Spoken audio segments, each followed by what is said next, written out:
ওং নমঃ ভগবতে বাসুদেবায়। শ্রীমদ্ ভগবদ্গীতা নবম অধ্যায় রাজগুহ্যযোগ। হরে কৃষ্ণ। আজ আমরা নবম অধ্যায়ের 14 নম্বর শ্লোকটি শুনব। সততং কীর্তয়ন্তা মাং যতন্তশ্চ দৃঢ়ব্রতঃ নমস্যন্তশ্চ মাং ভক্তা নিত্যযুক্তা উপাসতে। অনুবাদ: দৃঢ়ব্রত ও যত্নশীল হয়ে সর্বদা আমার মহিমা কীর্তন করে এবং আমাকে প্রণাম করে এই সমস্ত মহাত্মারা নিরন্তর ভক্তি সহকারে আমার উপাসনা করেন।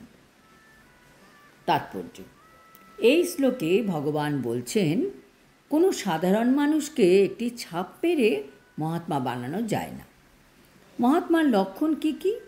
মহাত্মা হবেন দৃঢ়ব্রত এবং যত্নশীল। কিন্তু কিসের জন্য যত্নশীল? ভক্তির। মহাত্মা সর্বদাই পরমেশ্বর ভগবান শ্রীকৃষ্ণের মহিমা কীর্তনে মগ্ন থাকেন, ভগবানকে প্রণাম করেন, ভগবানের উপাসনা করেন। ভগবানের কাজ ছাড়া তার আর কোনো কাজই থাকে না। তিনি নিরন্তর পরমেশ্বরের মহিমা কীর্তনে নিয়োজিত থাকেন। মহিমা কীর্তনের অর্থ ভগবানের নাম, ভগবানের রূপ, ভগবানের গুণাবলী ও ভগবানের অসাধারণ লীলাসমূহের গুণগান করা। এই সমস্ত বিষয় কীর্তনীয়। তাই মহাত্মা সর্বদাই পরমেশ্বর ভগবানের প্রতি অনুরক্ত থাকেন। কাজে এই সমস্ত গুণ যার মধ্যে নেই, তিনি কিছুতেই মহাত্মা হতে পারেন না। সততঃ কীর্তয়ন্ত মাং, সদা আমার কীর্তন করো।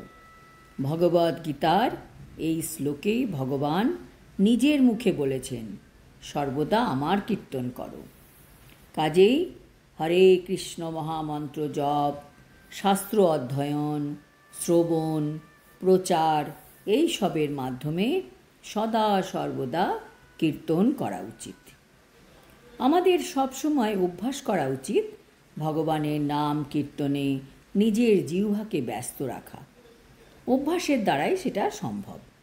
অভ্যাস করতে করতে এমন হয়ে যাবে যে ঘুমের মধ্যেও দেখা যাবে যে জিহ্বা কৃষ্ণ নাম করছে। এই রকম স্থিতিতে যখন পৌঁছানো যাবে, তখন আর চিন্তা থাকবে না। মৃত্যু যখন আসার, সে তো আসবে। আমি তো কৃষ্ণ নামে ব্যস্ত আছি, আমার কিসের চিন্তা? ভগবানের বিগ্রহ বা আলেখ্য যখনই সামনে আসবে, তখনই প্রণাম করা উচিত। যতবার আমরা মাটিতে লুটিয়ে ভগবানকে প্রণাম করব, ততবার আমাদের পাপ মাটিতে মিশে যায়, আমাদের চেতনা নির্মল হয়, কৃষ্ণ ভক্তি বর্ধিত হয়। ভগবানের চরণে আত্মসমর্পণ করলে আমাদের মন কত চিন্তামুক্ত হয়ে যায়। ভগবানের নির্বিশেষ প্রকাশ ব্রহ্মজ্যোতির প্রতি যে আসক্ত, তাকে ভগবদ্গীতায় মহাত্মা বলে বর্ণনা করা হয়নি। এই ধরনের মানুষকে পরবর্তী শ্লোকে অন্যভাবে বর্ণনা করা হয়েছে। শ্রীমদ্ ভাগবতের বর্ণনা অনুসারে মহাত্মা সর্বদাই ভগবত ভক্তির নানা রকম কার্যকলাপে মগ্ন থাকবেন। তিনি বিষ্ণুর মহিমা শ্রবণ কীর্তন করবেন এবং কখনোই দেবদেবী বা অন্য কোনো মানুষের মহিমা কীর্তন করবেন না। সেটিই ভক্তি। শ্রবণং কীর্তনং বিষ্ণু এবং স্মরণম, সর্বদা বিষ্ণুর স্মরণ করা। এই প্রকার মহাত্মা 5টি দিব্য রসের যে কোনো একটির দ্বারা ভগবানের সঙ্গে অন্তিমে নিত্যযুক্ত হওয়ার উদ্দেশ্যে বদ্ধপরিকর। সেই উদ্দেশ্য সফল করবার জন্য তিনি কায় মনোবাক্যে পরমেশ্বর ভগবান শ্রীকৃষ্ণের সেবায় সর্বতোভাবে যুক্ত থাকেন। সেটিকেই বলা হয় পূর্ণ কৃষ্ণ ভাবনামৃত। ভক্তিযোগের কতগুলি ক্রিয়া অবশ্যই পালনীয়, যেমন একাদশী করা, জন্মাষ্টমী, এইসব পুণ্যতিথিতে উপবাস করা, এই সমস্ত বিধিবিধান মহান আচার্যদের দ্বারা তাদের জন্য নির্দেশিত হয়েছে, যারা চিন্ময় জগতে প্রবেশপূর্বক পরমেশ্বর ভগবানের সান্নিধ্য লাভ করার জন্য যথার্থই আগ্রহী। মহাত্মারা এই সমস্ত বিধিবিধান কঠোরভাবে পালন করেন এবং তাই তারা অবধারিতভাবে বাঞ্ছিত ফল লাভ করেন।